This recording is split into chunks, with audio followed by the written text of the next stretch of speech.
Kita masuk di bab 2, part 2 kita tamatkan. Nanti kita memasuki wilayah yang lebih tinggi terkait tajrid.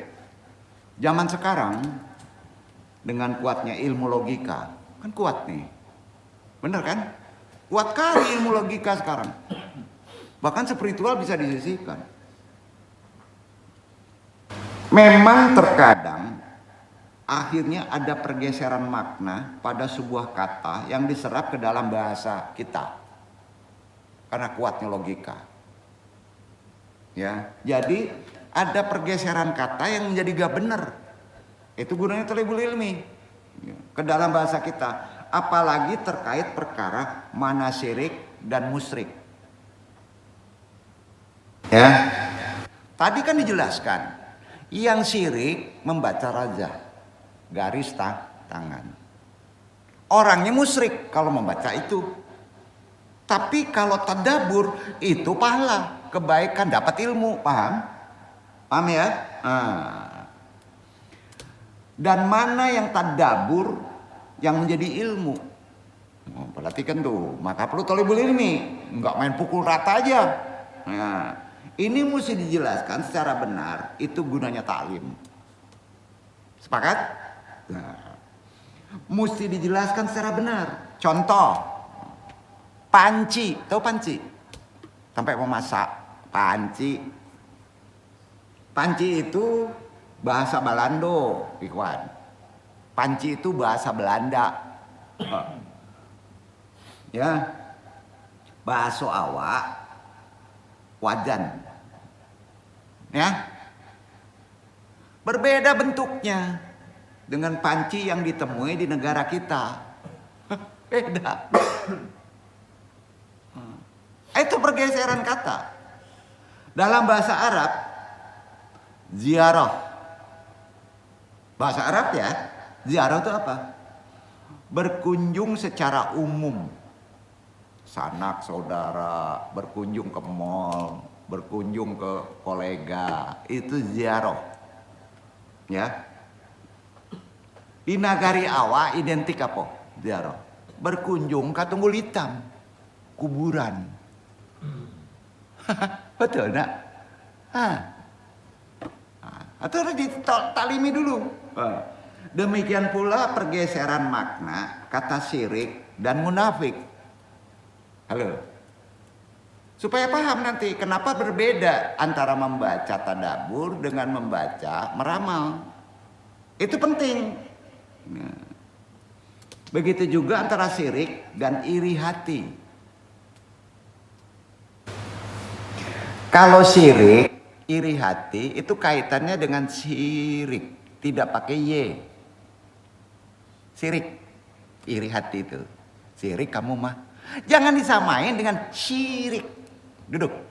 Pergeseran kata kan? Nah, tuh. Alhamdulillah ya, karena kuatnya logika orang zaman sekarang ya, banyak umat Islam yang memahami arti syirik sesuai dengan konteks ajaran Islam. Kita pahami dulu, sikap menyekutukan Allah itu syirik, betul kan? Nah, akan tetapi masih dijumpai sebagian kalangan yang memahami syirik memiliki arti iri hati. Beda. Terdapat setidaknya ada 3 kemungkinan terkait alasan munculnya pemahaman itu. Di sini perlunya Nung jelaskan supaya terkait dengan kaji ini. Pertama, menyamakan kata syirik dengan sirik, nggak pakai y. Iya kan? Nah, iri hati itu sirik. Kalau menyekutukan Tuhan syirik. Paham ya? Nah, kedua kata ini memiliki makna yang berbeda jauh. Beda jauh. Kamus Bahasa Indonesia, KBBI ya. Syirik berarti menyekutukan Allah dengan selainnya. Iya kan? Sedangkan syirik berarti iri hati atau dengki. Paham nggak? Dengki. Syirik antum mah. Kan gitu kan? Dengki kamu mah. Iya kan? Nah, yang kedua, terjadi proses penyerapan bahasa di luar konteks syariat. Nah, kalau nggak paham ilmu agama kayak repot nih. Dalam bahasa Arab, kata syirik itu bermakna penyekutuan, isyrak. Menyekutukan itu isyrak. Dan perbandingan disebut muqaranah. Memperbandingkan Allah sama dengan ini, muqaranah. Ya. Dengan demikian, secara bahasa terdapat sisi kesamaan antara makna syirik dengan dengki. Tapi jika diartikan sebagai perasaan negatif, ya, yang timbul karena membandingkan nikmat orang lain yang tidak ia dapatkan, itu dengki, dengki engkau mah, iya kan? Nah, 3, mengira bahwa syirik berarti dengki, sedangkan syirik yang sebenarnya disebut dengan musyrik, itu syirik sebenarnya. Jadi perlu diketahui ikhwan, ya, bahwa syirik adalah perbuatan menyekutukan Allah, sedangkan musyrik adalah pelaku perbuatan menyekutukan Allah. Itu namanya musyrik, ya. Nah, itu pelakunya, orangnya. Sedangkan musyrik juga pelaku perbuatan syirik, kan gitu. Jadi seluruh kemungkinan hanya mempertimbangkan aspek bahasa saja. Di sini perlu penjelasan, ya. Mana yang nujum, mana yang tadabur. Jangan dipukul rata. Ada yang mukul rata nih. Adapun dalam Islam, syirik didefinisikan sebagai sikap menyetarakan Allah dengan selainnya dalam perkara yang merupakan kekhususan bagi Allah. Allah itu khusus, nggak bisa diserupakan. Contohnya, meyakini bahwa ada yang dapat mengatur jagat raya. Syirik tuh. Ya, selain Allah berarti. Menjadikan sosok tertentu sebagai sesembahan selain Allah. Syirik tuh. Meyakini bahwa ada yang mampu melihat atau mendengar hal goib. Syirik tuh. Saya tahu goib. Syirik tuh. Nggak boleh tuh. Hati-hati ya. Nah, itu syirik tuh. Dan masih banyak lagi. Jadi berdasarkan pengertian tadi, tentunya dengki tidak dapat dikatakan kesyirikan. Sepakat? Dengki itu tidak bisa disamakan dengan kesyirikan. Ya? Paham ya? Nah, kalau diukur secara azab, dengki masih bisa diampunin. Tapi syirik gak ada ampunnya. Syirik iri hati masih ada pengampunan. Paham ya? Nah, hati-hati tuh. Dengki dikatakan sebagai syirikan itu nggak sama, karena terdapat perbedaan antara keduanya. Syirik merupakan dosa terbesar yang tidak diampuni jika pelakunya tidak bertobat hingga wafat. Nah, ya, lain halnya dengan dengki yang dalam syariat disebut hasad. Dengki itu hasad. Allah berfirman di An-Nisa, dibaca 48, hasad. Jadi hati-hati. Jangan sampai kita memahami konteks raja tangan, garis tangan dengan fisiognomi dikatakan mana yang syirik, mana yang tidak. Hati-hati ya. Nah, ini terpaksa kuat dulu lebih dalam. Karena yang membahas ini kan bukan kita aja nih, andung share keluar. Ya. Nah, kalau andung mau men-share keluar, insya Allah orang nggak akan berani menyepelekan kita kajiannya. Ya, bukan ngaji populer, ini menunjukkan ke umat supaya cerdas. Dibaca. An-Nisa ayat 48.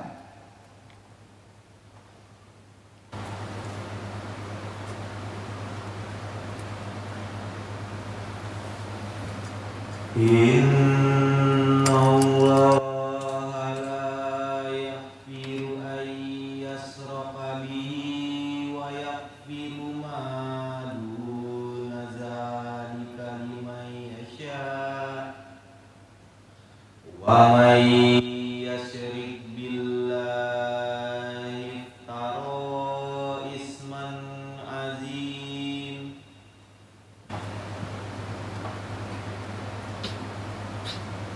sesungguhnya Allah tidak akan mengampuni dosa syirik, dan Dia mengampuni segala dosa yang selain dari syirik itu bagi siapa yang dikehendaki. Barang siapa yang bersekutukan Allah, maka sungguh ia telah berbuat Dengki masih bisa diampuni, tetap dosa besar ya, tapi masih bisa diampuni. Kalau syirik tidak bisa diampuni. Hati-hati membaca. Yang disebut hati-hati. Jangan sekali-kali di dunia medsos antum membaca raja tangan, palmistry. Membaca saja antum sudah kena dosa yang tidak diampuni. Ngeri nggak? Ngeri kan? Nah, tolong sandarkan lagi supaya lebih paham. An-Nisa juga 54, Iqra.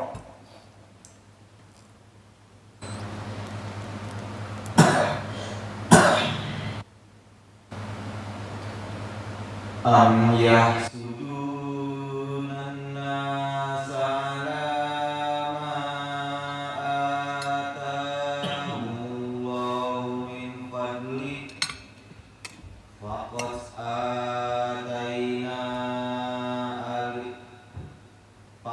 ataina ala Ibrahim al-kitab wal hikmata wa atainahum mulkan azim.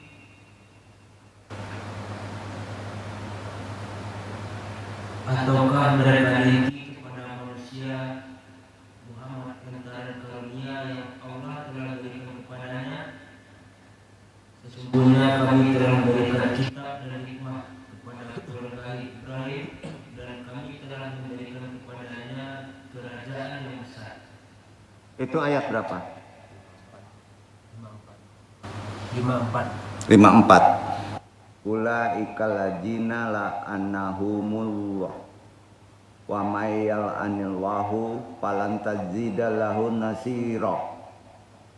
Mereka itulah yang dilaknat Allah. Siapapun yang dilaknat Allah, niscaya engkau Nabi Muhammad tidak akan mendapat penolong baginya, enggak ada syafaat. Itu ayatnya di An-Nisa. Ayat berapa itu? 52 dibaca. Andung yang salah sebut. Ulaikal ladzina la'anahumullah wa may yal'anillahu falan tajida lahu nasir.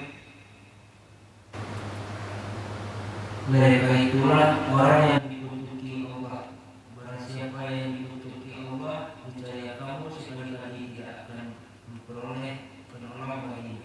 Nabi Muhammad kan manusia juga, syafaat juga nggak bisa menolong. Kalau antum membaca raja tangan, dilaknat antum.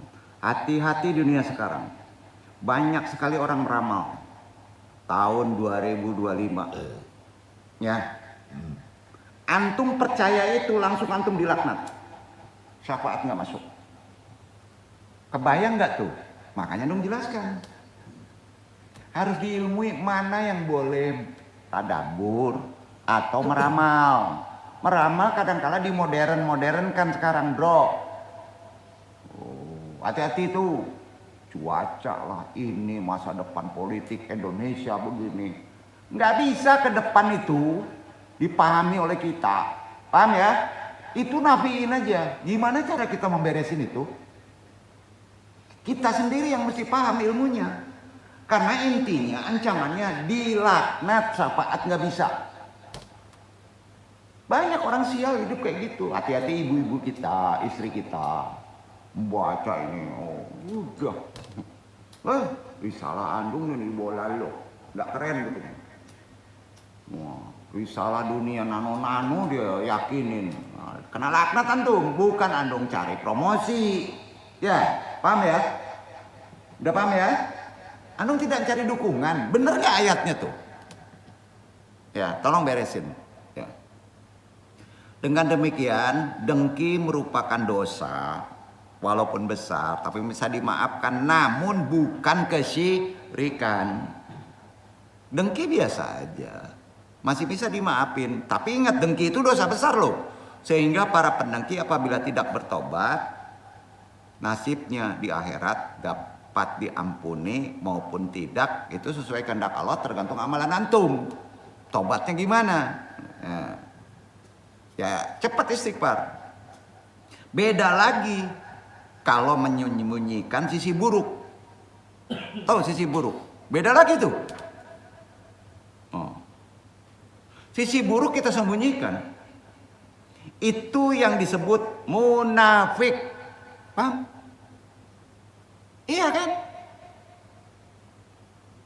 Ini yang perlu Nung jelaskan ya. Nggak apa-apa ya, Nung jelaskan dulu terkait kaji.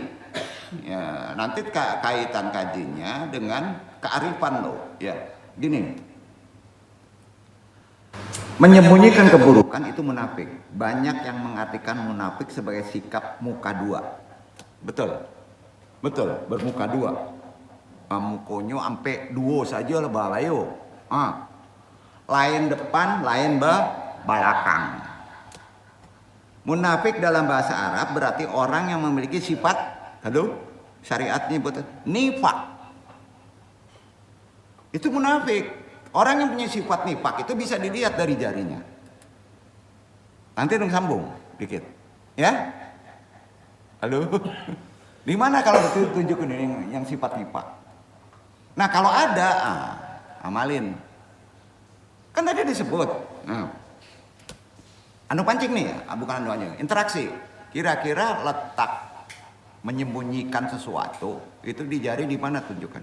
Nih. Ya. Orang kan begini, padahal begini. Paham? Dia ingin dapet kan. Apa siko larinya kok. Aduh, sebenarnya kalau mempelajari ini kan mempermudah bahasa asbab tuh enggak, yang panjang-panjang kalimat. Ya. Sama mutolaah tuh enggak, mutolaah ya sama, ya. Jadi jelas ya. Beda lagi pengertian kalau menyembunyikan sisi buruk itu disebut munafik. Mengartikan munafik sebagai sikap bermuka dua, lain depan, lain belakang. Munafik dalam bahasa Arab disebut memiliki sifat nifak. Secara bahasa nifak adalah perbedaan antara yang tampak dengan yang tersembunyi. Ada jale merah, ya. Dan tersembunyi kok merah, nyesabi hitam. Itu nifak tuh, ya. Secara istilah nifak berarti sikap menampakkan diri di depan manusia bagi orang yang berada di atas kebenaran, padahal dia menyembunyikan hakikat kebatilannya pada dirinya. Politik banyak tuh, benar nggak? Hati-hati, kena tuh, ulaknat kau. Nggak nanti, syafaat nggak kena tuh. Jadi di sini sudah paham seenggaknya, ya. Sampai di sini masih terdapat kesesuaian antara pemahaman masyarakat dengan penjelasan syariat. Hanya saja perlu ditinjau kembali. Di dalamnya dulu nih. Anggapan sebagian orang bahwa segala bentuk tindak menyembunyikan sisi buruk adalah bentuk kemunafikan. Bagi mereka tidak usah malu berbuat dosa. Halo? Kan gitu. Dengerin dulu. Nggak usah malu buat dosa, karena kalau ditutupi munafik kan gitu katanya kan. Jadi udah buat dosa terus aja. Celaka kalau nggak dipahami. Ayo, nah nih, secara terang-terangan buat aja dosa supaya kamu jangan kena munafik kan gitu. Jadi akhirnya mereka kerap menilai orang sekarang nih, bahwa orang yang beramal soleh, bersikap baik pada orang lain, tidak menampakkan dosa, mereka sebagai orang yang sok baik atau disebut munafik. Kan bahaya tuh. Bahaya nggak? Ilmunya di jari sebenarnya bro. Antum udah takicu. Karena ini amal, kekuatan amal. Ya. Jadi menutupi dosa dan tidak menampakkan belum tentu termasuk kemunafikan. Paham? Ulang. Menutupi dosa dan tidak menampakkan belum tentu itu kemunafikan. Makanya kalau antum berdosa ke belakang nggak boleh ditampakkan. Ini kan bangga dua dulu preman. Celaka bro. Kena masalah nanti. Paham ya? Ada hadisnya itu. Pokoknya antum buat dosa, jangan dinampakkan. Karena yang sudah berlalu itu ilmu. Paham nggak? Untuk bisa memperbaiki pada masa kini dinampakin juga yang jelek. Oh, di yang duduk ini yang dulu ada buat dosa nggak? Banyak. Iya kan? Menutupi dosa dan tidak menampakkannya belum tentu termasuk kemunafikan. Bahkan hal ini diperintahkan oleh syariat. Oh. Ada perintahnya. Nabi SAW bersabda, kullu ummati mu'afan ilal mujahirina. Ini takut berbuat karena kita nggak bersih. Baca ayat itu. Paham nggak? Takut kita berbuat karena kita merasa kotor. Baca ayat itu. Maka antum akan berbuat baik, tidak malu. Bodoh nggak? Apa ayatnya? Kullu ummati mu'afan ilal mujahirina. Itu spiritualnya. Setiap umatku dimaafkan kecuali orang-orang yang terang-terangan menampakkan dosa mereka. Hadis riwayat Bukhari 60-69. Itu dia. Ya. Mungkin ada yang bingung. Bingung ada nggak? Terlalu tinggi bahasanya. Kita tidak boleh menampakkan dosa. Tapi kalau disembunyikan, bukankah itu termasuk sikap bermuka dua? Atau zaman sekarang kalau dibolak-balik. Akal sehat katanya. Akal mabok. Lurusin dulu secara Islam. Baik di depan, namun jelek di belakang. Jadi sebenarnya kita harus apa? Harus gimana? Jawabannya gini. Islam nih. Jawabannya ya.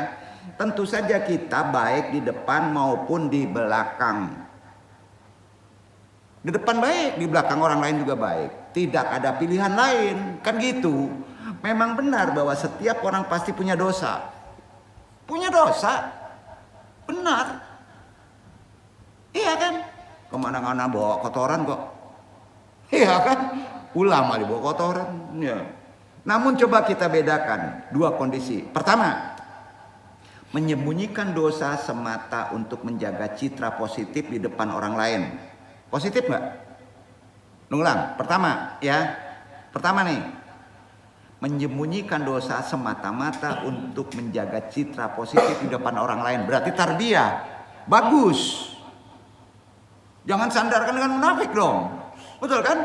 Bermuka dua loh. Enggak. Kedua, menyembunyikan dosa disertai penyesalan dan tobat kepada Allah. Keren tuh. Harus sembunyikan. Karena dosa penghapusnya. Jadi penyesalan dan tobat inilah yang membedakan munafik. Penyesalan dan tobat itu yang membedakan orang munafik dengan orang yang beriman. Yang tidak mengumbar aibnya. Jadi secara logis sebenarnya sangat gamblang. Karena udah dijelasin. Nah, orang yang berbuat buruk namun kemudian menyesal, bertobat, tetap berbuat baik di hadapan orang lain. Di mana sisi muka duanya? Pertanyaan itu. Iya kan? Nah, benar bahwa ia pernah berbuat salah, namun tidak ada perbedaan dalam hatinya, baik ketika di depan orang lain maupun ketika bersendirian. Sehingga ia bukan orang munafik tuh. Jadi orang yang gemar mengajak orang lain untuk mengumbar dosa di ranah publik dengan alibi daripada menjadi munafik, justru ialah yang dikhawatirkan tertimpa kemunafikan. Tuh. Poinnya itu.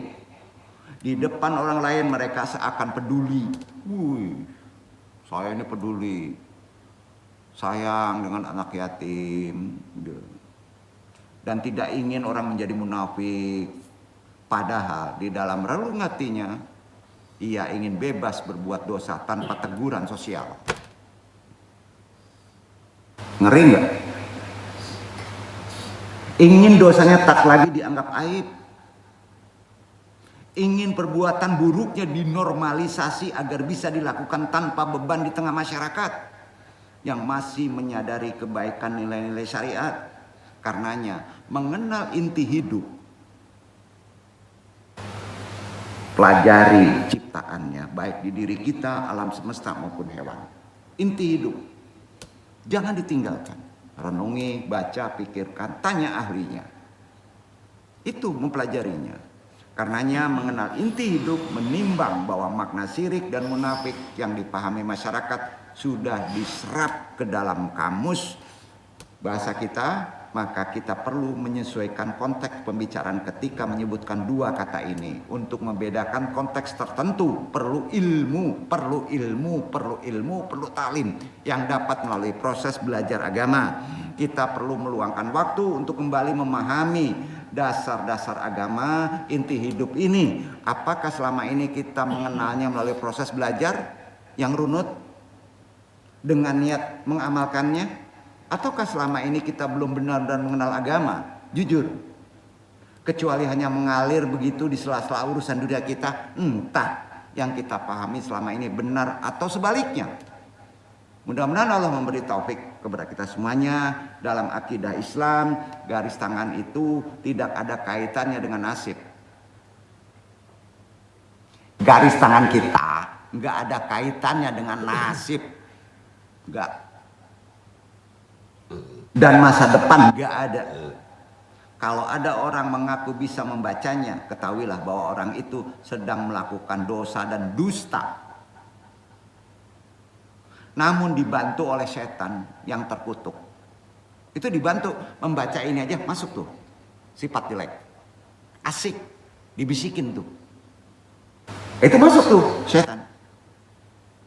Sifat jelek itu masuk. Itu sifat terkutuk. Jadi membaca garis tangan itu bukan tadabbur. Sepakat? Bukan tadabbur.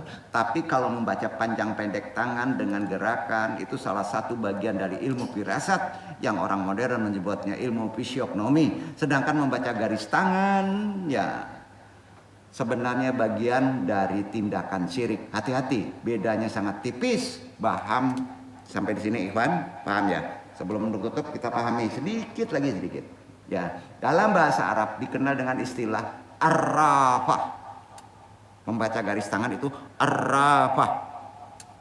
Perbuatan seperti ini secara akidah tidak akan pernah dibenarkan. Sebab nasib takdir setiap orang hanya ada ditentukan oleh Allah. Enggak bisa dilihat. Allah yang tahu. Paham ya? Dasarnya mana? Menguatkan takdir kita dengan doa boleh.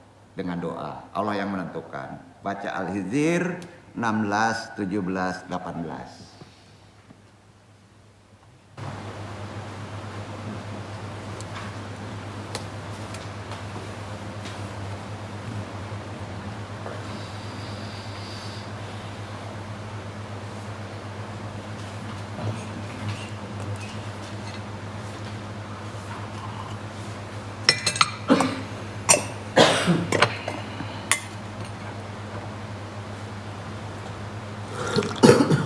Walaqad ja'alna fis samaa'i burujan wa zayyanaha lin-nazirin wa hafiznaha min kulli syaitonir rajim illa man istaraqa as-sam'a fa'atba'ahu shihabun mubin.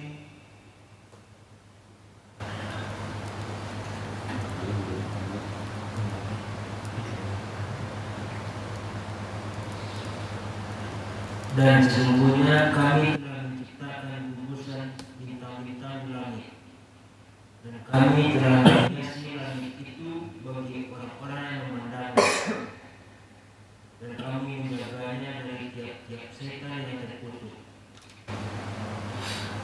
kecuali setan yang mencuri-curi berita yang dapat didengar dari malaikat, lalu dia kejar oleh semburan api yang terang. Ilmu filmistry, membaca garis tangan adalah ramalan masa depan, salah satu pintu syirik. Sementara dosa syirik sulit diampuni bahkan tidak bisa diampuni. Ini jelas ada firman-Nya.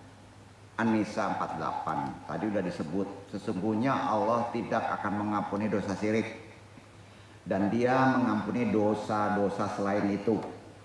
Ya. Karena itu sebaiknya kita hindari bermain-main dengan masalah garis tangan. Sebab resikonya tidak main-main, dilaknat antum tanpa kita sadari. Ya, kasih tahu yang lain. Sebagai muslim kita percaya bahwa tak seorang pun selain Allah yang Maha Kuasa dapat memiliki pengetahuan tentang yang tak terlihat kecuali diilmui dan menunggu kesucian hati. Pengetahuan yang lengkap, akurat tentang masa depan adalah hanya Allah yang Maha tahu. Firman-Nya itu ada di Luqman 3:4. Sesungguhnya Allah hanya pada sisinya sajalah pengetahuan tentang hari kiamat.